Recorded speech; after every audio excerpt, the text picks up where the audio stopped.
Hi everyone, I'm Roxanne Vargas. Welcome to a special edition of Six in the Mix, previewing the Adrian ARSHT Center's 2017-2018 Broadway in Miami season.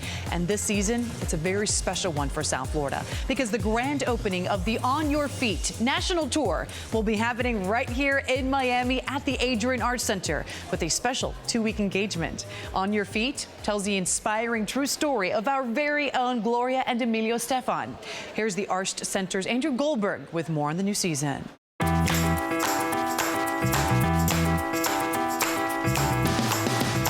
all the shows with Broadway in Miami 2017-2018 series, it's an opportunity to really escape the hustle and bustle of this sun and beaches city, which is beautiful on the outside. But we've got a beautiful theater on the inside in the Zip Valley Opera House. It's an extremely elegant theater and a beautiful place to see the best musicals from around the country.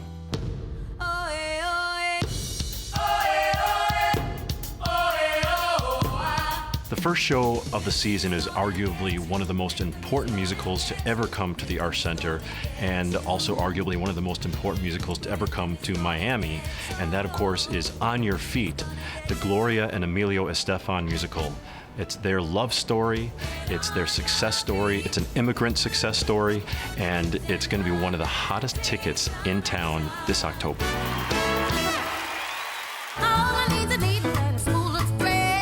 Most exciting shows coming up this season is the Tony Award-winning Broadway revival of The Color Purple.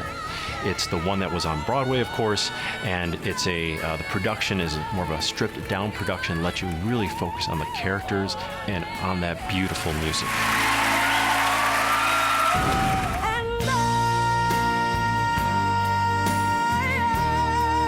If you're a fan of songs like I Will Always Love You and Run to You and Queen of the Night, then you can't miss The Bodyguard, which tells the same story that is in the movie on stage, but with all the iconic songs that we all have come to love over the years. And it has more songs than were actually in the movie, so it has songs such as I Want to Dance with Somebody and The Greatest Love of All. Coming to Broadway in Miami, any of the shows that we have this season is a great night out. It's a date night. It's great for a group of family or friends. And the best way to get the best seats in the house is, first of all, to subscribe. And second of all, to get a group together. I'm sure we all have 10 family members that would all love to see it together as a group, or 10 friends or 10 coworkers. And it's a great way to get the best seats in the house before the tickets go on sale to the general public. When people come to see shows at the ARSHT Center, we hope that they come away with lots of laughs, lots of smiles, humming tunes, and hopefully lots of great memories with family and friends. Yeah, Andrew's right. On Your Feet will definitely be the hottest ticket in town, and the rest of the season is not too shabby either. Now, if you go to the theater to escape from your everyday life, our next show will transport you to a magical place and will help you rediscover the child inside of you. Tony Award-winning director Diane Paulus agrees. When you look, tell me, what do you see?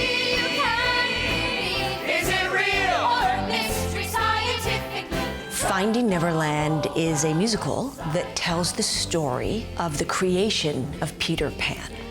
So it takes us behind the scenes to a time when there was no Peter Pan, and there was an artist named J.M. Barrie in London. J.M. Barrie was a very successful playwright, but he was losing touch with his creative inspiration. And what inspired him was this chance meeting in Kensington Gardens with a widow, Sylvia Llewellyn Davies, and her 4 sons. And this interaction with this family that was bohemian and kind of free, and of course children who are so representative of freedom and, you know, not following the rules and playing pirates, kind of woke J.M. Barrie up. And in 1904, in London, he wrote what was then this revolutionary play with children who could fly, and mermaids and pirates and alligators with clocks in their stomachs. And of course, we now have Peter Pan in our lives because of that creative moment. I was really inspired to create Finding Neverland largely because I have 2 daughters, I have children, and there was something about this story that was so real to me about capturing what children have. That spirit of play, that imagination where they can crawl under a table and they're in a cave. And you wonder as an adult, where does that go? Where is that spirit of play, that child inside all of us? And meeting Sylvia Llewellyn-Davies and her 4 sons reignites his imagination because he sees the world again through the eyes of a child. And I think getting that backstory helps us understand how Peter Pan came into existence. When your feet don't touch the ground. The show reaches not just the young, but also the young at heart. It just makes you go, knock, knock, knock, you know, where's that spirit inside of you? And it's really a musical for me that is about being in the moment and feeling alive. But it's also a show about family and life. And again, how you find inner resilience and how family can be found in unexpected places, and how in the end, even a kid can triumph over tough times. And that's such an encouraging, important message, I think, for audiences. I want to create theater that gives people hope, that gives people energy, that makes people feel re-energized to go back and live their lives as fully as they can. And this is a story that really does that. Unleash the power of your imagination when Finding Neverland comes to the Adrian Arts Center December 26th through the 31st. A magical time of year for a magical kind of show. To learn more about the Broadway in Miami 2017-2018 season, or for tickets, subscriptions, and more, visit ARSHTcenter.org. Coming up, we'll hear from a 2-time Tony-nominated actress who just wrapped up her limited engagement as Roxy Hart on Broadway. But first, we're all excited about On Your Feet coming to the ARSHT Center. So here's a trivia question for you. Which country gave the Miami Sound Machine their first #1 international hit? You'll hear the answer from Gloria Estefan herself when this special edition of 6 in the Mix returns.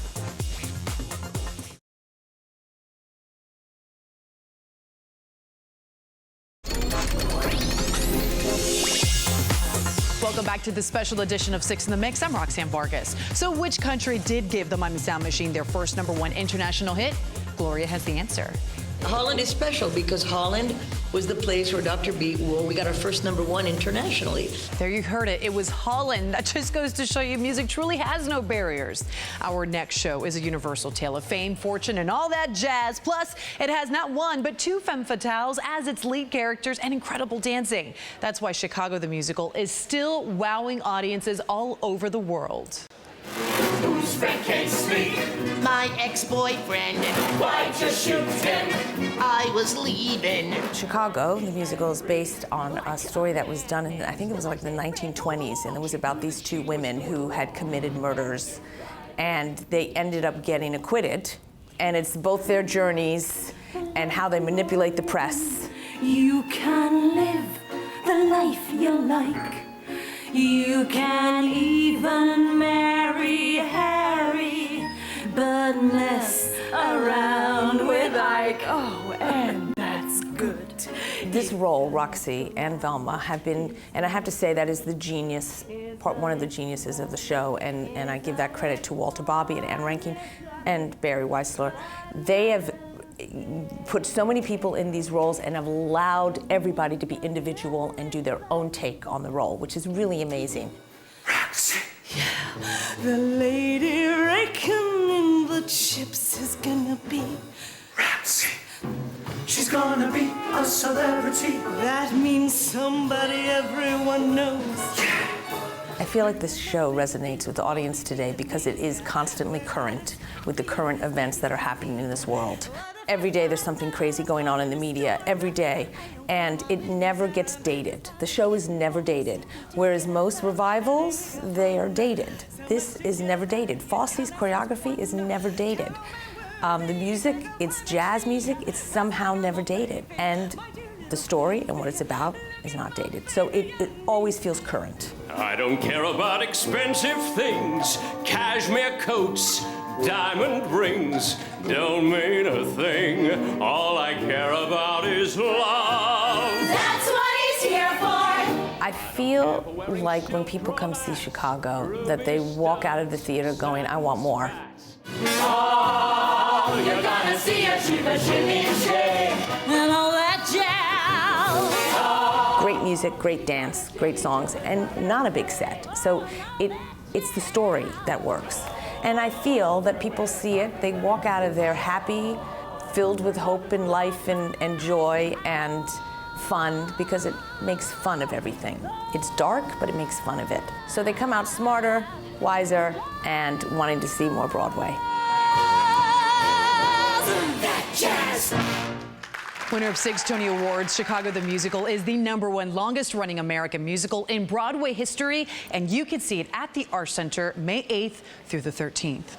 Now we take you from the city streets of Chicago to the rural backwaters of Georgia. The Color Purple, the musical, is the winner of a 2016 Tony Award for Best Musical Revival and is based on the Pulitzer Prize-winning novel by Alice Walker. We spoke with Tony Award-winning director John Doyle, and here's what he had to say. I'm gonna take a deep breath, gonna hold my head up. How did a very middle-aged white man from Great Britain end up directing The Color Purple? It's a question I've asked myself many times. I'm gonna flirt with somebody. Anybody who knows the novel will know that it's really centered around 3 female characters, primarily. Celie, who is the central character. She's had a difficult upbringing. She's an African-American who lives in Georgia, Putnam County, Georgia, and has been abused, is the only word I can say it. Shug Avery, who is the slightly past her sell-by date chanteuse, singer who keeps coming back home when life's not treating her well and then goes away again. And then there's the character of Sophia, who appears to be a tough broad, but actually has, like all of these women, has tremendous sensitivity at heart. They all have relationships with men through the piece. And most of those, not that the men are the baddies of the piece, but they are, because of the culture that they've grown up in, their relationship with women is not the relationship that we would want to have with today between a man and a woman. I think what Alice Walker does in her novel is sees that even in the worst moments of awfulness, we can all have inside us faith and hope. Now, Celie in particular has a belief in God. Her belief in God breaks in the piece. At one point she questions God, because the other character that I've not mentioned, very important, is her sister, who goes off to Africa. She thinks she's dead. And so in the end, you've taken such a ride with these gals. You can see that they have got tremendously strong spirits. And strong spirit usually suggests, please God, that we can change, that change is possible. There are also tremendously celebratory parts of the story. There's a point in the story when Celie puts on pants for the first time. And they sing a wonderful, funny quintet. You know, these women singing together. It's joyous. It's absolutely joyous. So there is humor and joy and delight in all of it too. It's not all weepy night out, you know. I would like to think that that people would come away with a sense of hopefulness, a sense of prayerfulness, and the possibilities of change. This is not a story about an empress or a queen. This is a story about a girl who you might not even speak to on the bus. Celie is an ordinary person, right? The lovely thing is it's the extraordinary in this ordinary person that is so meaningful. The Color Purple will be making a stop at the ARSHT Center February 27th through March 4th. To learn more about the Broadway in Miami 2017-2018 season, or for tickets, subscriptions, and more, visit arshtcenter.org. Coming up, get ready to get on your feet with a few Miami connections. We talked to Oscar winner, Barry University graduate, and On Your Feet book writer Alex Dinelaris. Hear from Miami's own Gloria and Emilio Estefan, and from homegrown actress Christy Prades, who tells us what it's like to play Gloria on stage. Don't go away.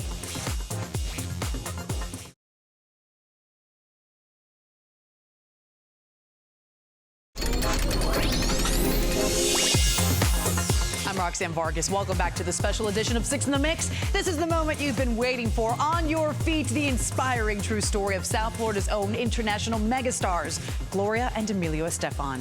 I had the honor of sitting down with both of them to talk about their show.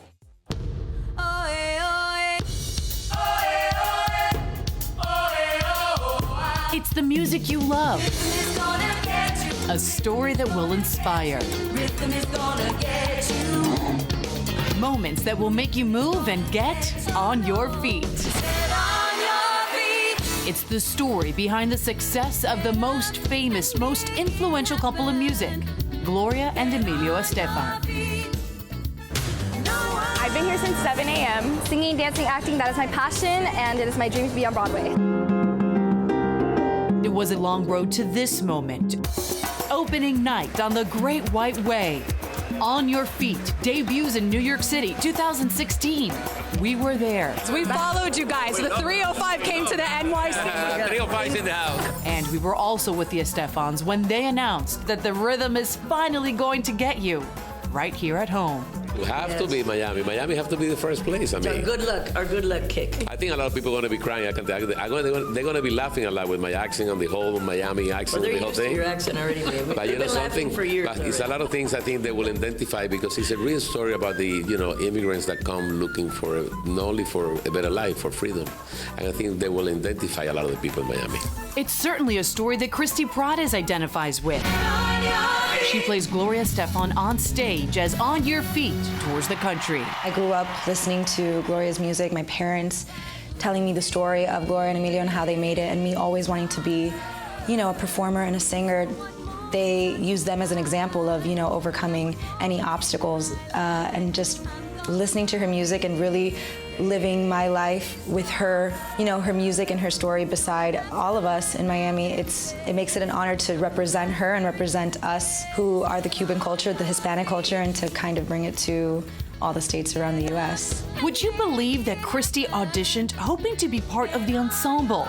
But when she did this... De mi tierra bella, de mi tierra santa, oigo este grito de los tambores y los timbales al cumbanchar. They saw and heard something very special in Christy. How would you like to head up the tour?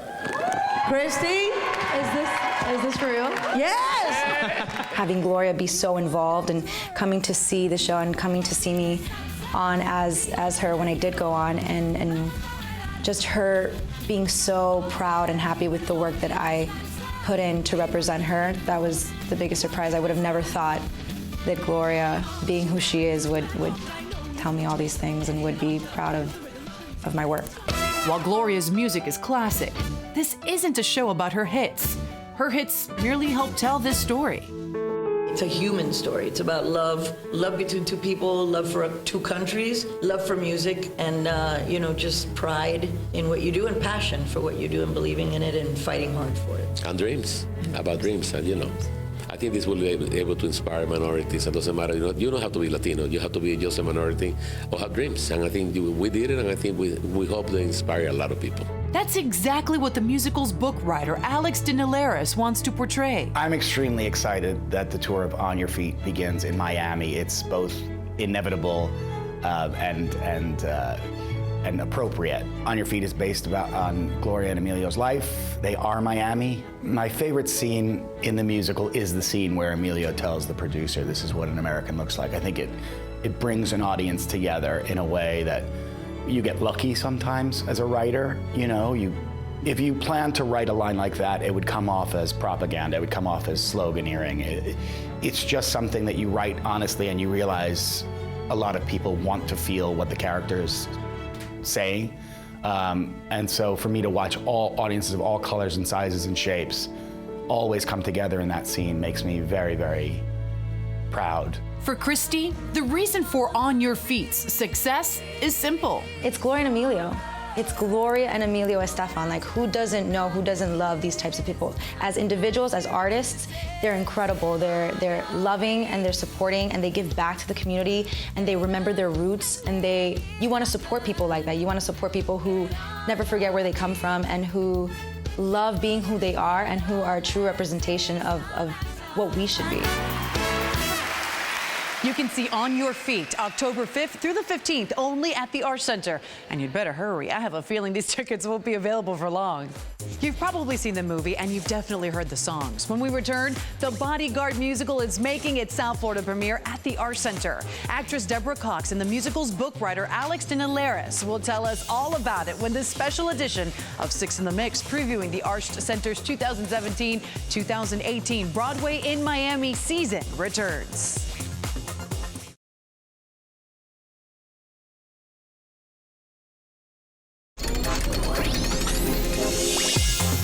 Welcome back. I'm Roxanne Vargas. Oscar-winning screenwriter Alex Dinelaris, who wrote the book for On Your Feet, he also wrote the Bodyguard musical. It's based on the smash hit film. The award-winning musical stars Grammy Award nominee and R&B superstar Deborah Cox.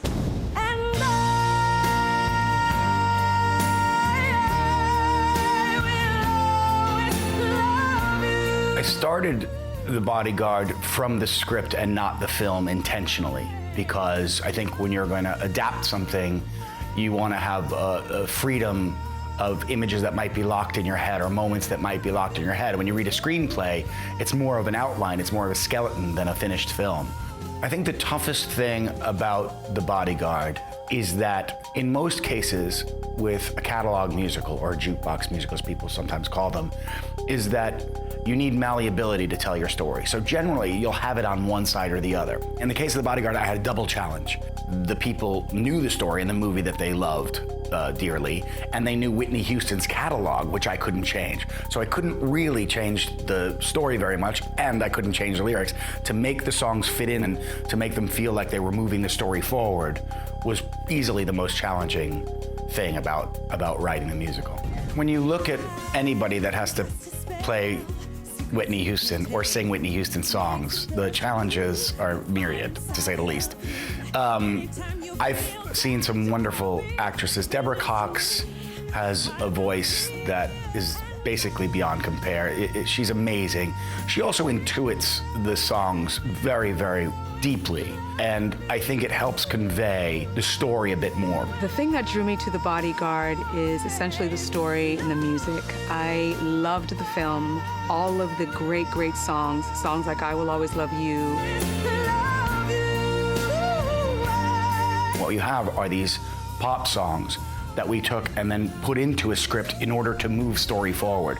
So interpretation, emotional interpretation, becomes very important, and Deborah has these songs in her bones, and she sings them as narrative and not just as tunes, and I think it makes her incredibly special. I think people connect to the songs because they remember those melodies, they remember what they felt when they first heard the songs.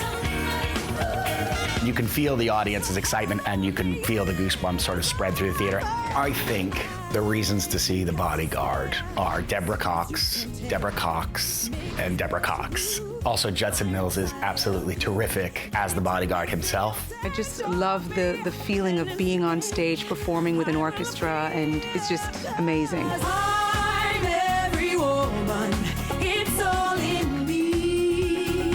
It's the sort of musical where you check your cynicism at the door and you walk in to be swept away by the music you remember, by the romance, by the humor, and you don't look at it with a cynical eye. If you do, you're not going to enjoy The Bodyguard, I don't think. But if you're there to have a good time and be swept away for 2.5 hours, audiences have been, all over the US, all over the UK, everywhere I've seen it, it always ends up the same, with everybody on their feet dancing for dear life. So it's been amazing.